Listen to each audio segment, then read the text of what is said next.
గ్రహణం పట్టింది కాబట్టి ఈ గ్రహణం టైంలో మనం ఆ గ్రహణాన్ని వీడగొట్టడానికి మరి ఇక్కడికి వచ్చి ప్రొటెస్ట్ చేస్తూ ఉన్నాం. ఎందుకంటే మనం జనం బాటలో భాగంగా అనేక కంప్లైంట్లు ఇచ్చున్నాం హైడ్రాకి పెద్దవాళ్ళ మీద. కుత్బులాపూర్లో పోయి పేదవాళ్ళ ఇండ్లు గులగొట్టిరు. నిన్నటికి నిన్న ఖమ్మంలో వెలుగుమట్లలో పోయి పేదవాళ్ళ ఇండ్లు గులగొట్టిరు. మూసీ నది చుట్టుపక్కల కూడా పేదవాళ్ళ ఇండ్లు గులగొట్టిరు. కానీ మూసీ నదిలోనే కడుతున్నటువంటి మన వెనుక కనబడుతున్నటువంటి ఇంత పెద్ద బంగ్లాను మాత్రం హైడ్రా రంగనాథ్ గారికి కనబడతలేదు, సీఎం రేవంత్ రెడ్డి గారికి కనబడతలేదు, ఎవరికి కనబడతలేదు. మీకు కనబడుతుందా లేదా? గ్రహణంతోనేమన్నా కళ్ళు కనబడుకునేమన్నా కనబడుతుంది కదా మనందరికీ. మరి ఎందుకు హైడ్రా కనబడతలేదు? ఇది అది ఇవాళ హైడ్రా రంగనాథ్ గారిని నేను ఫోన్ చేసిన, కలెక్టర్ కాన్ఫరెన్స్లో ఉన్నా అని మెసేజ్ పెట్టిరు. నేను మా జాగృతి నాయకులను అడుగుతున్నా, అబ్బా రంగనాథ్ గారు బుల్డోజర్ తీసుకొచ్చే వరకు మనం ఇడు ఉందామా? పక్క ముచ్చట్నా? మళ్ళీ మాట తప్పుతారా? అంతేనా?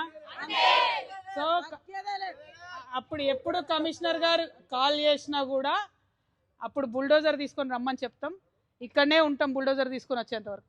ఎందుకంటే మనం మన జనం బాటలో 4 నుంచి 5 పెద్ద పెద్ద ఇట్లాంటి బిల్డింగ్లే నదులను చెరువులను కబ్జా చేసిన ఇచ్చినాం. రంగనాథ్ గురు కూడా యాక్షన్ తీసుకుంటా అన్నారు. ఎక్కడ యాక్షన్ తీసుకోలే. యాక్షన్ ఎక్కడ తీసుకున్నారు? ఖమ్మంలో వెలుగుమట్లలో 600 మంది పేద ప్రజలను అక్రమంగా భూదాన్ ల్యాండ్లకి వెళ్ళి తీసి బయటేసారు. ఖచ్చితంగా ఖమ్మం కూడా పోతాం ఒకరోజు. కానీ ఇవాళ ఇక్కడ మూసీ నదిలో ఆ పక్కన మధు పార్క్ రిడ్జ్ అనేటటువంటి మధ్యతరగతి వాళ్ళు కట్టుకున్నటువంటి అపార్ట్మెంట్స్ ఉన్నాయి. ఆ అపార్ట్మెంట్ కట్టి 20 ఏళ్ళు అయింది. అక్కడికి పోయి అది తీసేయమని లొల్లి పెడుతున్నారు. కానీ ఇది ఇప్పుడిప్పుడే కడుతురు కదా, దీంట్లో ఎవరికి నష్టం జరగలే కదా. మరి ఇప్పుడిప్పుడే మూసీ నదిలో కడుతుంటే ఎందుకు దీన్ని ముట్టుకుంటలేరు? మాకు ఈ ప్రైవేట్ వాళ్ళతోనేం పంచాయతీ లేదు, ఖచ్చితంగా ప్రభుత్వంతోనే మా పంచాయతీ. పర్మిషన్ ఇచ్చింది బీఆర్ఎస్ ప్రభుత్వం. కాంగ్రెస్ వచ్చినాక 6 నెలలు ఆపిన్రు. తర్వాత ఆమ్యామ్య తర్వాత మళ్ళీ వర్క్ స్టార్టెడ్. కాబట్టి ఇవాళ మేము ఒకటే అడుగుతున్నాం, న్యాయం అందరికి ఒకటే ఉండాలి. ఫైట్ చేద్దామా? పక్కా ముచ్చట్నా? పక్కా చేతులు ఎత్తురబ్బా, పిడికిలు బిగించురబ్బా. జై తెలంగాణ, జై తెలంగాణ. కాపాడుకుంటాం మూసీ నదిని, పరిరక్షించుకుంటాం తెలంగాణ వనరులను.